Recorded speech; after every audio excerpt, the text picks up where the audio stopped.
Namaste. Hope you are doing well. So in this video, we will see the setup of a problem that perhaps is universal to us humans and how there's also a solution to it. Let's go right into it. So in the 34th verse of the 6th chapter of Srimad Bhagavad Gita, Arjun is telling Krishna, चञ्चलं हि मनः कृष्ण प्रमाथि बलवदृढं तस्याहं निग्रहं मन्ये वायोरिव सुदुष्करम्. That, my friend, the mind is very restless and turbulent, obstinate and very strong, Krishna. And to subdue it, to control it, I think is more difficult than controlling the wind. Perhaps something we all can relate to, the whims and desires, especially desires that we don't want when we are perhaps undergoing a certain kind of purgatory oriented or reformatory process. It still pops up and it feels very crushing and very defeated. For instance, in the context of preparation of competitive exams, when we start, at least when I started, it was overwhelming. Did not know. I did not know. I was surrounded by a peer group that was far more smarter than me. Hence, naturally, some insecurities related to incompetency. And it was at the very start of it. I did not know. And the mind was giving me additional fears that you won't. It is very difficult. And on top of that, it's a competitive exam. So, how are you going to compete? So think about the sample size. There are a lot of people in this room. You don't fit over here. Then there are a lot of people outside that you don't know. So how all of this competition angle comes in, which makes us feel insecure. So it's like pinpointing to one instance, the instance related to competitive examinations, where this restless nature of the mind really takes us down, especially when we are in this process of reformation of making ourselves capable and competent to face the competitive exam, right? But immediately in the next verse, Sri Krishna says, Sri Bhagavan Uvacha, that is not what he says, that is what how we respectfully call out that, yeah, God is about to say something. असंशयं महाबाहो मनोदुर्निग्रहं चलम् अभ्यासेन तु कौन्तेय वैराग्येन च गृह्यते. Before going into the translation, this word abhyasena. So Lord Sri Krishna said, my friend, O mighty armed son of Kunti, yeah, you're right. No kidding.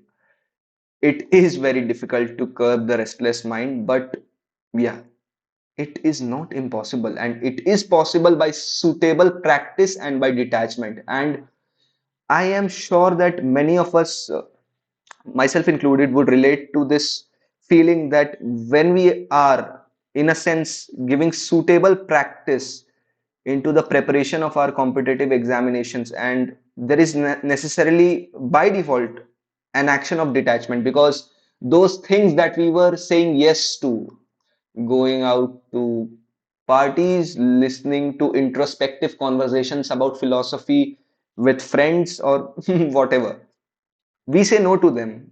We say no to them deliberately, and it is painful. It hurts to disrupt that routine, and it is a sense of detachment. But with this too, this practice of preparation by solving these various kinds of problems which would come in the exam, which could come in exam in different shape and forms, and this detachment of giving up the previous routine to better prepare, there comes a point in our timeline of giving the exam, somewhere in between. So T0 is the point where we start, T2 is the point where we give the exam. There's somewhere in between when we feel, yeah, I was way down the line somewhere when I started, but yes, I feel I've got to a place where it seems more possible than it was before.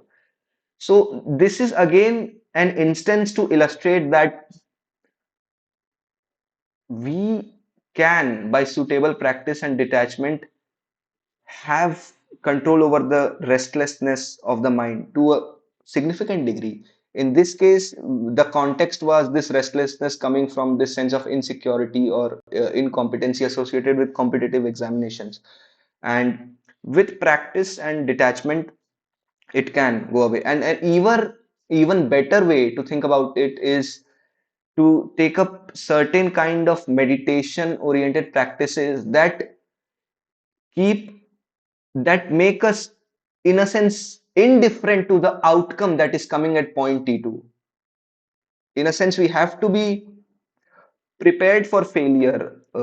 Sorry, indifferent may have been a wrong word. So we have to be prepared for failure in some sense, and the meditation angle really helps us not be scared of that alternate and to look at it as that, yeah, this is not the end of things, even though it is the end of certain things for sure, no kidding, but it's not the end of all things. So that the meditation angle comes in at a higher level, and hopefully many of us would do it and are doing it in some shape and form, conventionally or unconventionally. And this is a very revered text, the Bhagavad Gita, and very psychologically relevant. So somebody as important as Krishna saying that the restlessness can be curbed, we should take it seriously. So I hope you got some hope, and take care. Hare Krishna. And before leaving, I don't know how long I made this video, but if you like this, then the request is to kindly try to transcend the conditionings that the mind has imposed.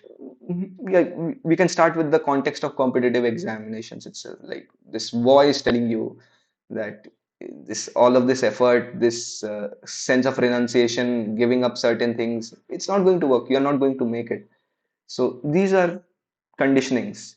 Because interestingly, you will definitely not make it if you don't do it. You may not make it if you do it, but you will definitely not make it if you don't do it.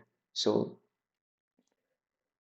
maybe too much knowledge, but so transcend the conditionings of your mind, not just in the context of competitive examinations, but in other contexts of life as well. And do that for your happiness and that of others around you. Take care. Hare Krishna.